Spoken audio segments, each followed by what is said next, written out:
Book 7. Caida, you as well, Aeneas's nurse, gave lasting fame in dying to our shores. The great West keeps your resting place today in glory, if there's glory in the grave. Loyal Aeneas rendered her due ritual, heaping a mound up. When the deep sea calmed, he spread his sails and left the port behind.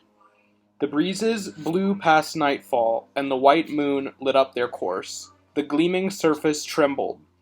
They sailed close by the shore of Circe's country.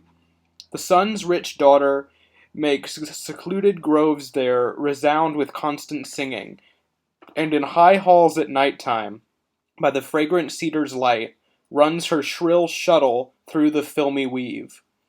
Groans can be heard, and roars of angry lions fighting against their chains in the late hours, and savage cries of bristly hogs and bears in pens, and howls from images of huge wolves, once human. Potent herbs from the fierce goddess give them the faces and the fur of beasts. Saving the blameless Trojans from those grim spells, from landing in that port on deadly shores, Neptune now filled their sails with following winds, and they escaped beyond the foaming shallows. Sunbeams reddened the sea. Yellow Aurora shone in her rosy chariot from on high. The wind abated. Instantly the breezes all calmed, and oars toiled in the sluggish smoothness. Now, from this watery plain Aeneas saw a broad grove. There the pleasant Tiber burst through, darting with whirlpools, yellow with its sand load, to the sea. All kinds of river birds and shore birds fluttered from branch to branch, around and over the channel, and their songs caressed the sky. He told his men to turn the prows toward land, and gladly started up the shady river.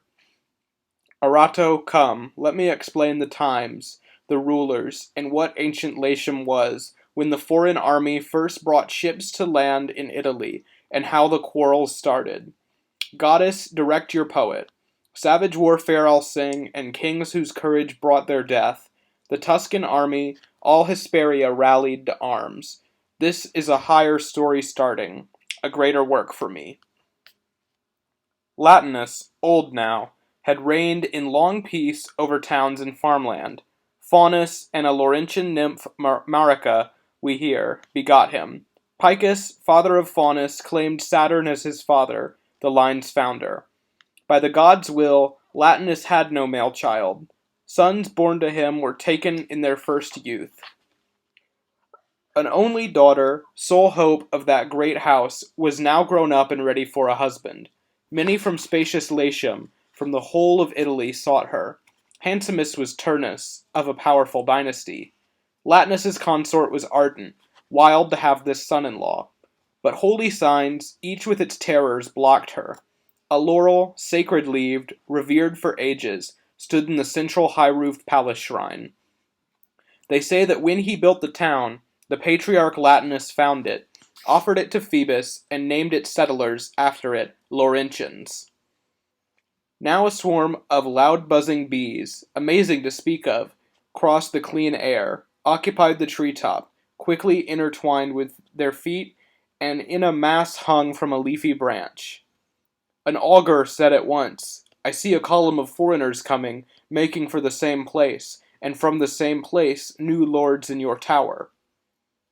And when pure torches smoked above the altar, and chaste Lavinia stood by her father, a fire, shocking, seemed to seize her long hair, and all her rich clothes crackled in the flame. Her regally bound hair, her crown with bright gems, kindled. She was wrapped up in tawny light and smoke, and sparks were scattered through the palace. A frightening, marvelous sight, it was reported. Prophets foretold a glorious destiny for her, but for the people a great war. The anxious king approached the oracle of his father, the seer Faunus, in the grove. Albunea pours down through, that king of woods, loud with its sacred spring, dark, breathing sulphur. Here all the tribes of Italy, when perplexed, seek answers. When a priest has brought his gifts, he lies on sheepskins from the sacrifices and goes to sleep beneath the still night sky. There he sees many eerie fluttering forms, hears voices of all kinds, consults with gods, and speaks to Acheron in Avernus's depths. Father Latinus sought advice in person. He sacrificed 100 woolly sheep, then lay there resting on their spread out fleeces. Suddenly, from within the grove, a voice. My child, don't seek allegiance with the Latins for your daughter, though a wedding is at hand. Foreigners will arrive, and intermarriage will raise our name to heaven. The descendants will fling the earth beneath their feet and rule it clear to both oceans that the sun rides over. Latinus didn't keep concealed the warning. His father Faunus gave him in the still night. Rumor had winged it into all the far towns of Italy when the Trojan army moored their ships off Tiber's grassy, swollen bank. Aeneas, his lieutenants, and his fine son sprawled on the ground beneath a high tree's branches, prepared a meal, and, at Jove's prompting, set spelt wafers on the grass to hold their food, a cereal base to pile with woodland forage. All this was eaten. Hunger drove them further, to gnawing at the sheets of bread. Their hands, their bold jaws now assaulted the baked discs, broad surfaces that fate had sent to them. Iulus said, "Look at us, eating our tables." A mere joke, but those words were the first portent of hardship's end. His father seized on him and silenced him, stunned by the miracle, and cried at once, "Hail, country pledged by fate! Hail, faithful guardian gods of Troy as well! This is your home, your country. Father Anchises, now I recall, bequeathed this faithful secret. My child, when you reach strange shores, and your food is gone, and hunger makes you eat your tables, then trust that home and rest are there. Be mindful, lay buildings out and raise defensive walls. This is that hunger, waiting till the end to put a limit to our exile. So at first light, let's fan out eagerly from where we've landed and explore the country. What people live here? Where is their walled city? Now pour Jove a libation, send my father Anchises prayers, and bring more wine for feasting." Putting a verdant garland on, he prayed to the place's spirit and the firstborn goddess, Earth, and the nymphs and rivers still unknown. Then night, her rising constellations, Jove on Mount Ida, the Phrygian mother in her turn, and his parents, one in heaven, one in Erebus. The mighty Father, from the clear high heaven, thundered 3 times now, and his own hand struck to show a cloud that blazed with rays of gold. The word spread quickly through the Trojan ranks. Each time the time had come to build their promised walls. Ecstatic at that great sign, they renewed the feasting, placing garlands on the wine bowls. The new day rose. The great lamp spread its light. They split up to explore the shore and borders and the city's site. Here was the Tiber, here Numicius's pooling spring. Here lived brave Latins. Anchises' son now chose 100 legates of various ranks and sent them to the proud walls of the king. They were to put on olive crowns and take him gifts, peace offerings from the Trojans. They hurried to obey and strode there quickly. Where walls would rise, Aeneas dug a low ditch on the shore and started their first settlement, with battlements and ramparts like a camp. The group arrived and saw the Latins' high homes and towers, and came beneath the city wall.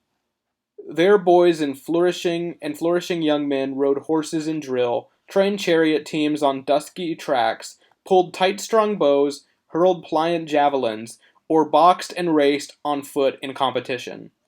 A messenger rode ahead to the old king. Some towering men had come, their clothes were foreign. He ordered them invited in, and sat on his ancestral throne in the hall's center. Laurentian Picus's huge majestic palace soared on its 100 columns at the town's crest, revered with awe from old times in its forest. For the good omen kings took up their scepters and rods of office there. It housed the senate and sacred banquets. There the elders slaughtered a ram and sat at tables in a long row.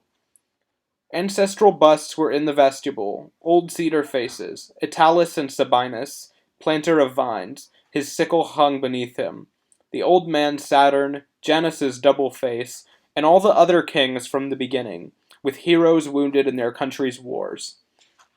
On the sacred doorposts many spoils of war hung, curved axes, chariots in captivity with plumes from helmets, giant bolts from gates, spearheads and shields, and rams torn out of ships' hulls. The famous Picus sat there, tamer of horses, shone in a short cloak, with his quirinal staff in his right hand, and in his left the sacred shield. Circe, his lust-crazed wife, armed with her gold staff and potions, changed him to a dappled bird. On his ancestral seat, inside this temple, Latinus called the Trojans in to meet him, and spoke to them serenely when they came. Trojans, we know your city and your race. We heard about you as you sailed this way. What do you seek? What need has brought your ships here through endless blue sea to Italian shores?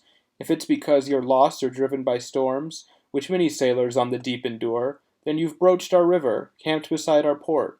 Make us your refuge. Understand that Latins, Saturn's race, don't do right through mere compulsion of law, but choose to keep the old god's ways.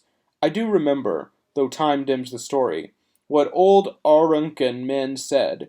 Dardanus, born here, sailed through to Phrygian Ida's cities and Thracian Samos, now called Samothrake, starting from Corythus, his Etruscan town. The starry sky's gold palace now enthrones him. He ranks among the gods and has his altars. When he had finished, Ilioneus answered, King, glorious child of Faunus, no black storms, no roiling waves have driven us to your land. The stars, the coastlines gave us no false guidance. We all came to your city readily, on purpose, exiles from the greatest kingdom, once, that the sun saw, voyaging from the sky's edge. Jove first begot our race.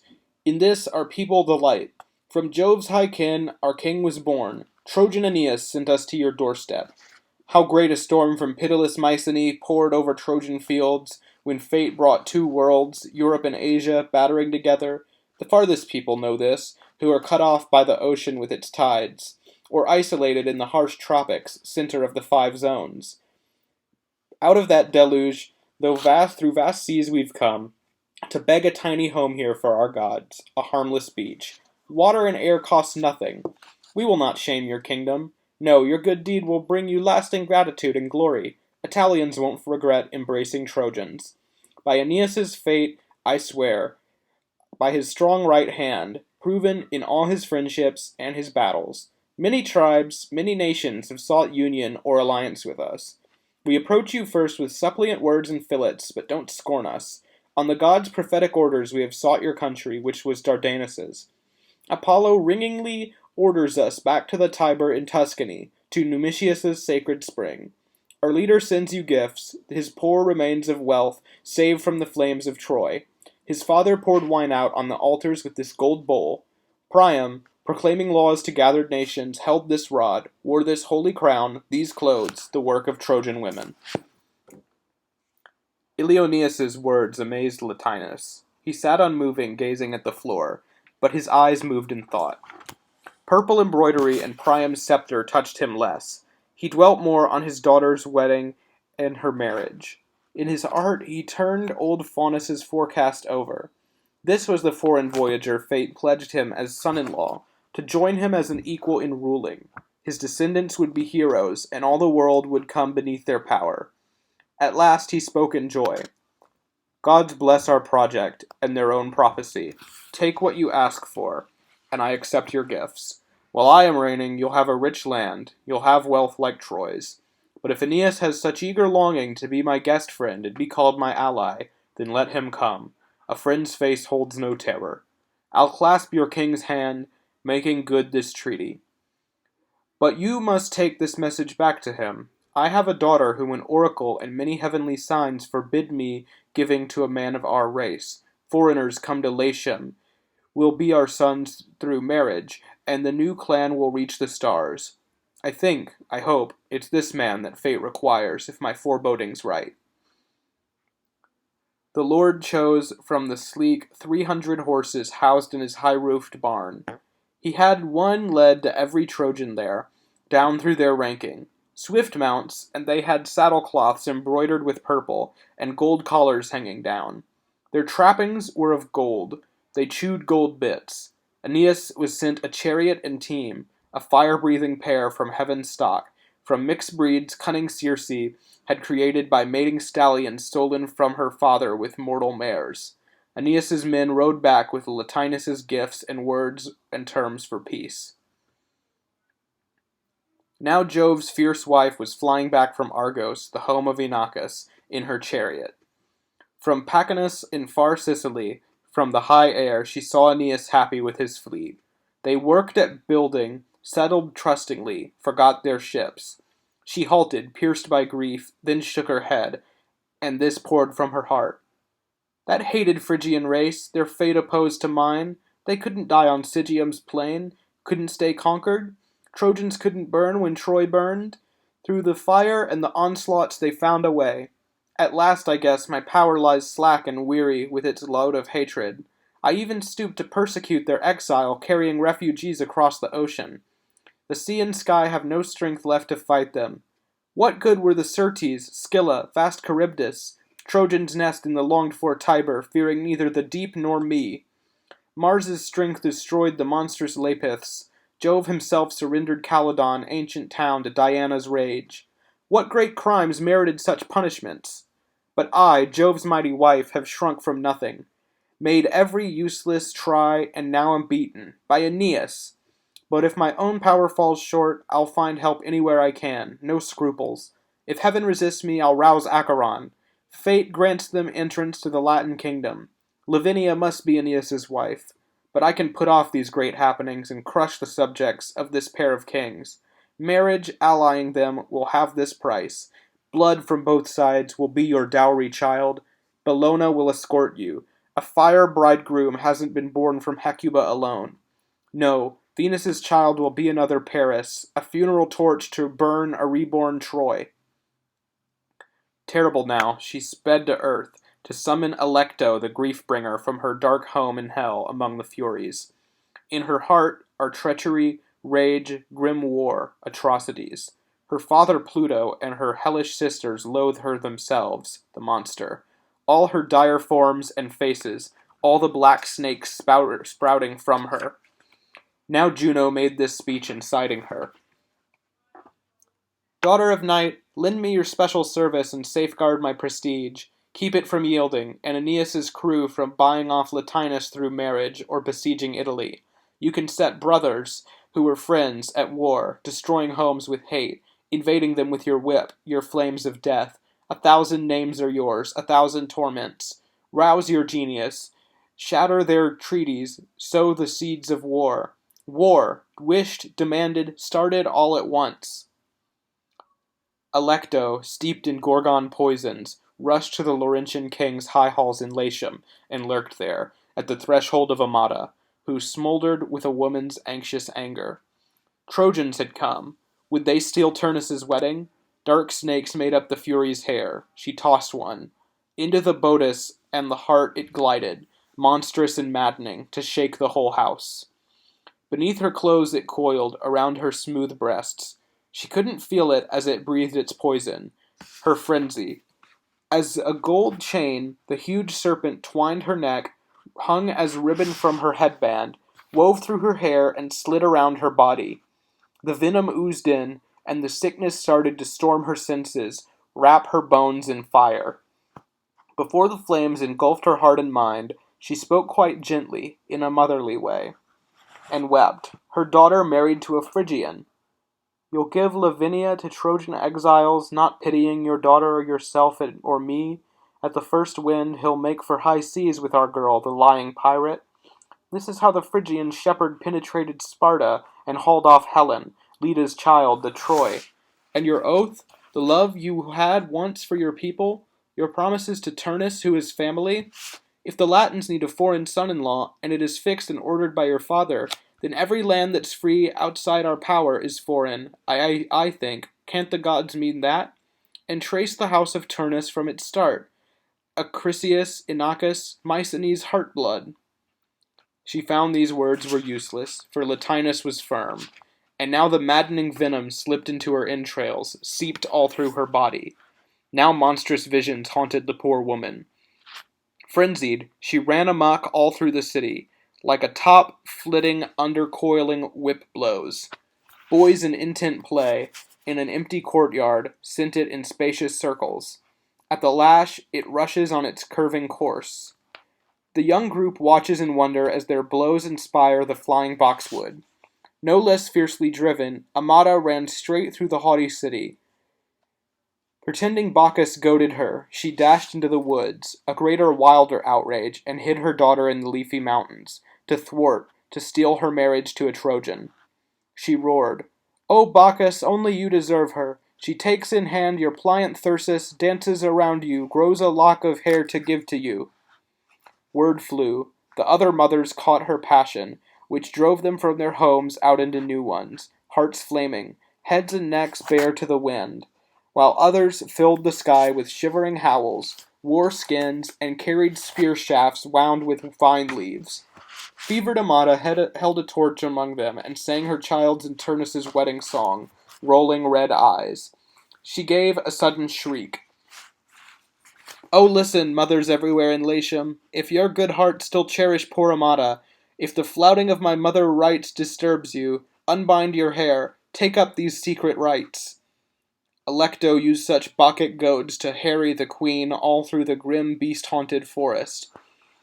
Satisfied with the force of this first frenzy, wreck of Latinus's plans and all his household, the deathly goddess rushed on her dark wings to save the Rutulians' town. They say that Danae, forced there by headlong strong winds, founded it for Argive settlers. Ardea it was called by the ancients, which is still a glorious name. Its wealth is gone, though. There, in his high place, Turnus was sleeping through the black of midnight. Alecto stripped off her ferocious form and changed to an old woman, plowed her forehead with ugly lines, put on white hair, and bound it with a fillet and an olive twig, to look like Calliope, priestess of the shrine of Juno. She came before the young man's eyes and spoke.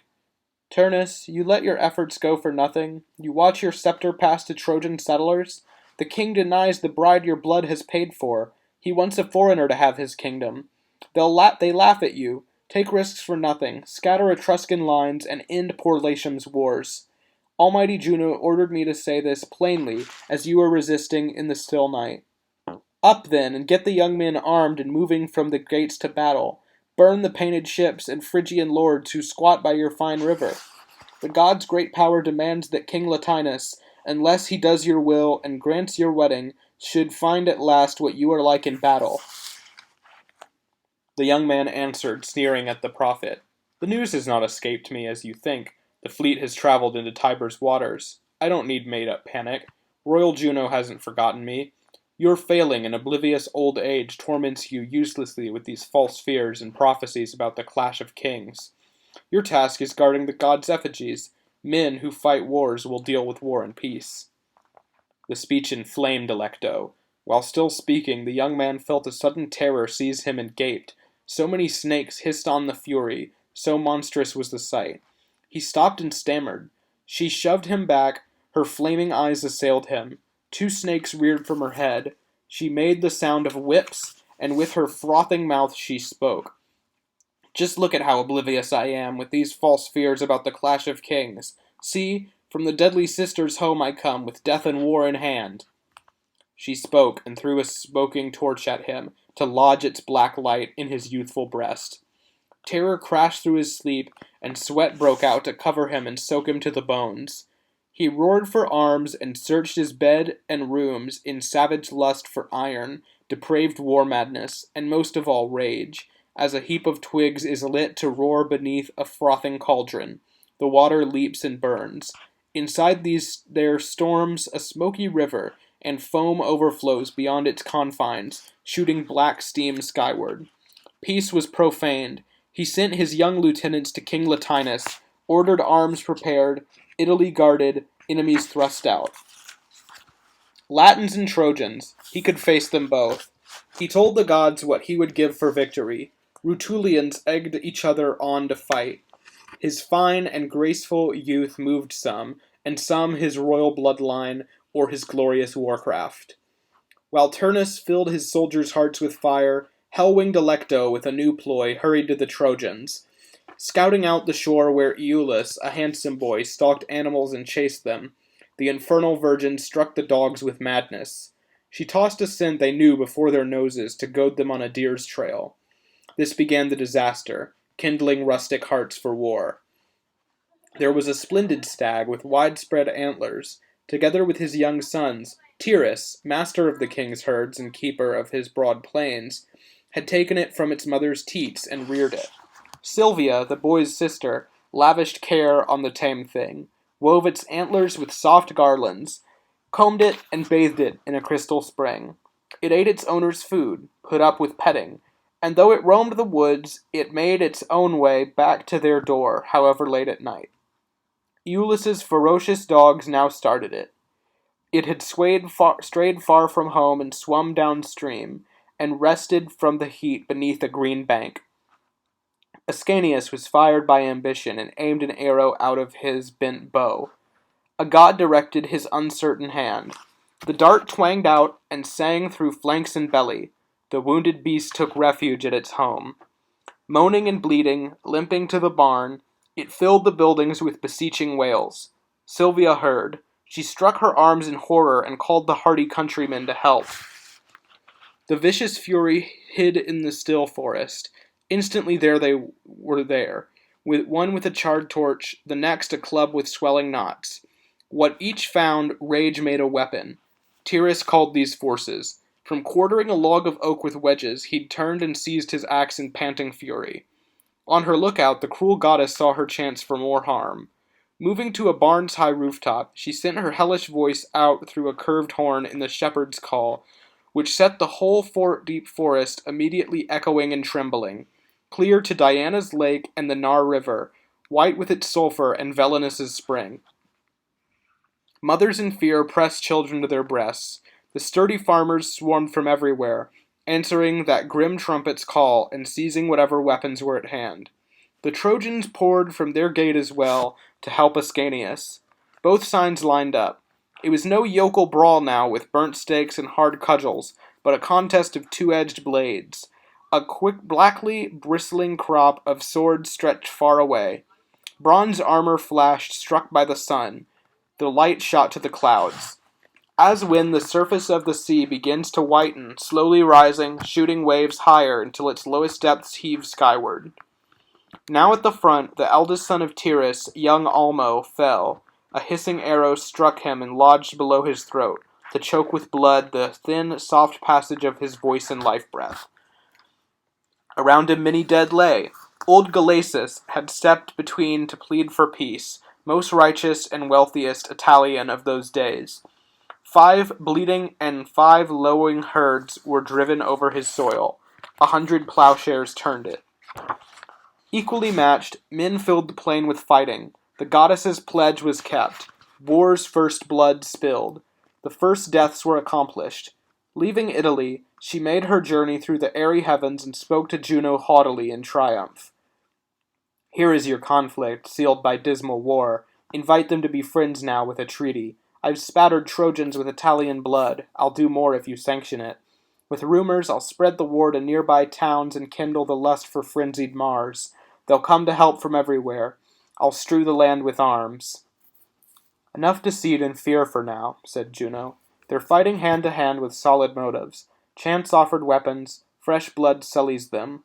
Venus's superior son and King Latinus can have this as a wedding and a marriage. But the father, high Olympus's king, would surely not want you wandering at will in heaven. Get out then. I'll direct whatever action is called for now. So Saturn's daughter spoke. The other raised her wings, which hissed with snakes, and left the steep sky for her home in hell.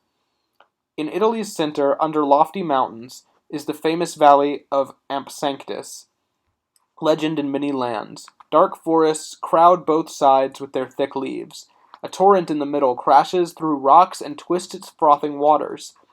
They point a fearsome cave out there, where cruel Dis breathes from the holes, and Acheron breaks through a poisonous pit.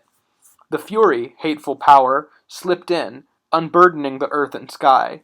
Now Saturn's queenly daughter put the last touch on the war.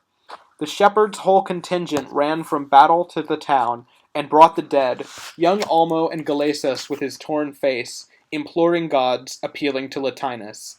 To raging murder charges, Turnus added new alarms. Trojans asked to share the kingdom, Easterners breeding in, himself expelled. The families of the matrons running wild through trackless woods in Bacchic bands now gathered, for Amata's name had weight, demanding war, evil war. Everyone was now possessed. The omens, the decrees of fate meant nothing. They avidly besieged Latinus's palace. Like a cliff above the sea, he stood unmoving, a sea cliff when the crashing of the storm comes. Firm in its bulk it holds, through the waves throng roaring around it. Crags and frothing boulders moan, unmoving, pouring back the battered seaweed. The old king had no power to defeat their blind plans. Heartless Juno set things going. Often he called on gods in empty air. Fate wrecks our ship, a whirlwind whips us onward. Poor things, you'll make atonement with your blood. Turnus, your sin will bring harsh punishment. Too late, you'll pray and try to buy the gods off. But I've earned rest. I'm on the haven's edge, and robbed of nothing but a happy death. He kept indoors, and dropped the reins of state. There was a ritual in Hesperian Latium, which Alban cities afterward kept sacred, and lofty Rome performs when war is launched, whether against Hyrcanians or Ghetans or Arabs, or if it's an eastward march to claim our standards from the Parthians. There stand twin gates of war, as they are called, held sacred in the dread of savage Mars. Eternal iron and 100 bronze bars seal them, and Janus is their guardian. When the senators resolve to fight, the consul in person, in the quirinal robe of state and Gabian belt, throws wide the creaking doors and gives the call to war. The fighting men follow, and bronze horns blast their harsh assent. Though ordered to declare war on the Trojans by this custom, opening the deadly gates, Father Latinus shrank from touching them. He fled the hateful task in hidden shadows. But then the Queen of Heaven, Saturn's daughter, flew down herself to force the iron war gates apart and pushed until the hinges turned. Italy, calm and still before, now blazed. Some looked to march across the plains, some reared wildly on dusty mounts. All called for weapons. Some used thick fat to polish shields and lances, and others ground their axes sharp on whetstones. The trumpet thrilled them, carrying standards thrilled them. 5 mighty cities made their anvils echo. Strong Aetna, proud Tiber, Ardea, Crustumerium, and Timni with its towers hollowed out sturdy helmets and wove shields from bending wicker, or shaped cuirasses from bronze, or glossy greaves from pliant silver. Forgetting their devotion to the plowshare and sickle, men reforged their fathers' blades. Horns blared, the watchword spread, the war had come. One snatched his helmet, on the run from home.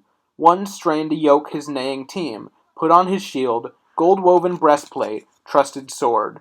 Muses, throw open Helicon, stir my song. What kings were roused to war? What armies followed to fill the plains? What heroes boomed already in that propitious soil? What arms grew hot there?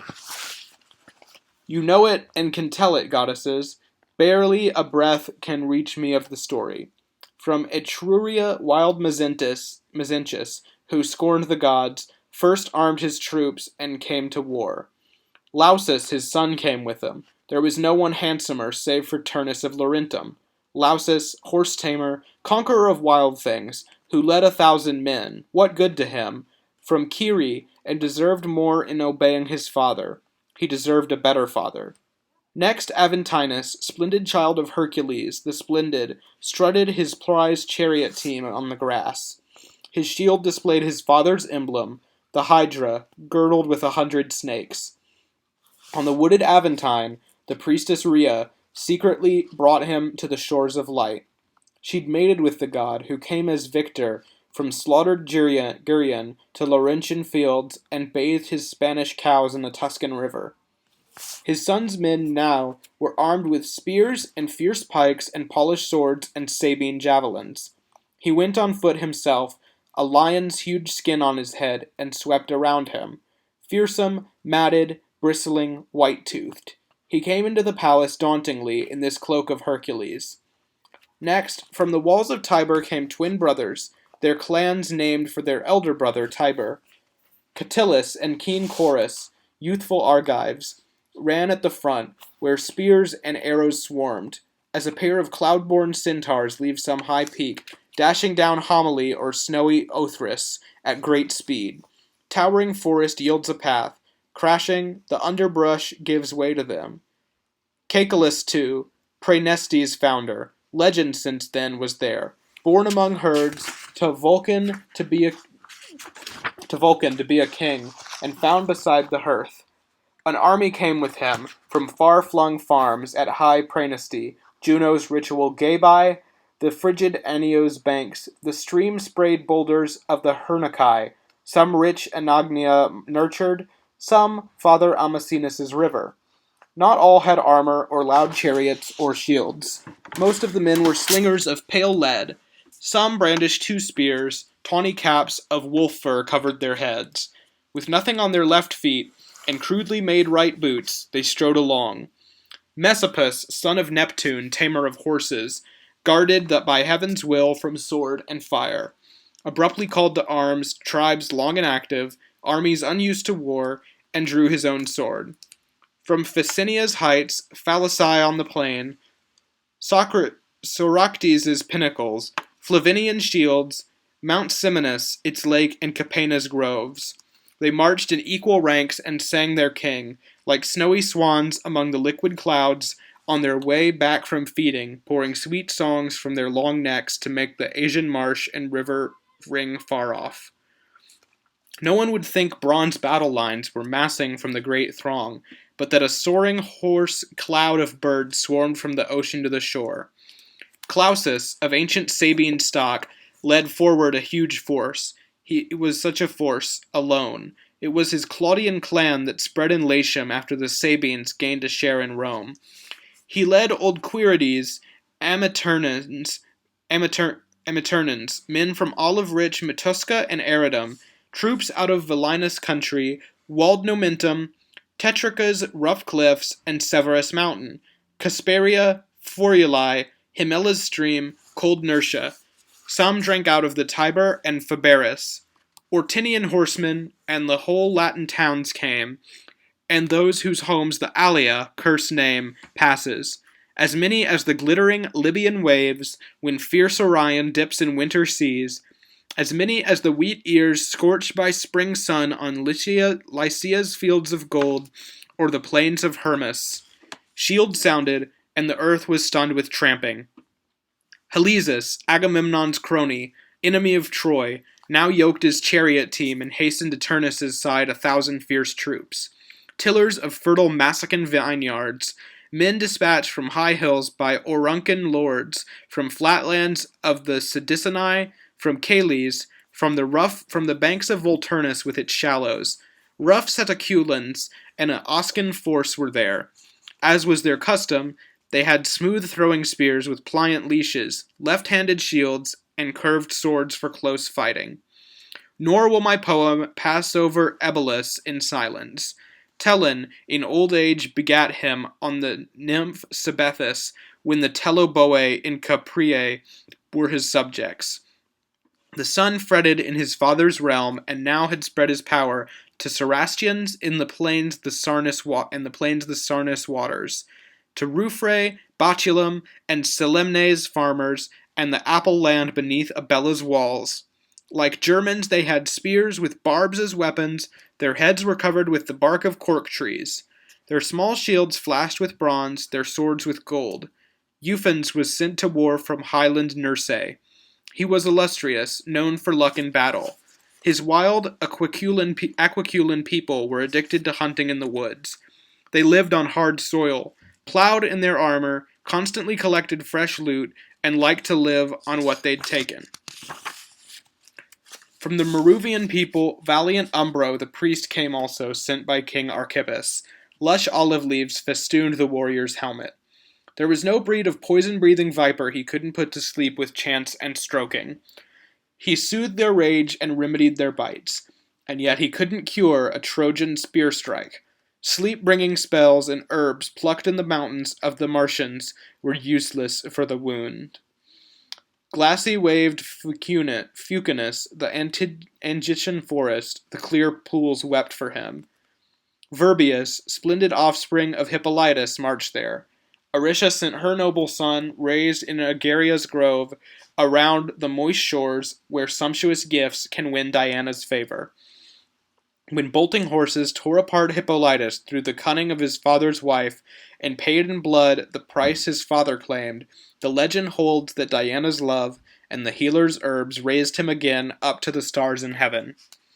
Then the Almighty Father, in his anger at a mortal brought from hell to light and life, struck Phoebus's son and blasted to the sticks the inventor of a remedy so strong. But kind Diana hid Hippolytus in a home apart, in the nymph Egeria's woods, to spend his life obscurely in the forests of Italy, with a new name, Virbius. And so the goddess's sacred grove and temple bars horses with their hard feet. Horses panicked by monsters from the sea depths wrecked in his chariot. His son, however, drove an eager team over the flat plain hurtling into war. Turnus moved back and forth along the front, beautiful, armed, a head above the others. From his triple-plumed high helmet reared the emblem of a chimera, spewing flames of Etna.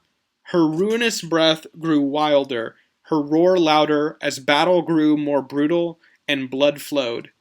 The golden blazon on his polished shield was Io, as a rough-haired budding cow. Such detail.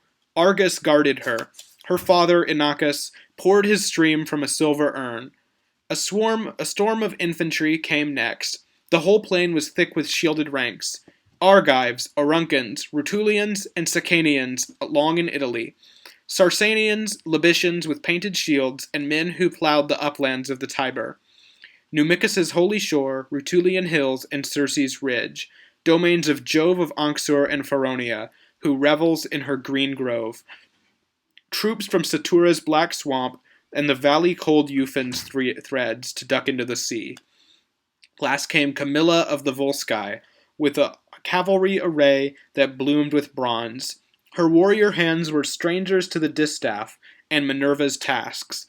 Although she was a girl, she endured combat and outran the wind. She could have skimmed the tips of grain that stood in a field and never hurt the tender heads, or glided clear across the swelling ocean and kept her swift feet dry above its surface. Men from the fields and matrons from their houses swarmed to look on in wonder as she rode. They gaped, astonished at the royal splendor of purple on smooth shoulders, the gold hair clasp, the Lycian quiver hanging at her back, the shepherd's staff of myrtle tipped with iron.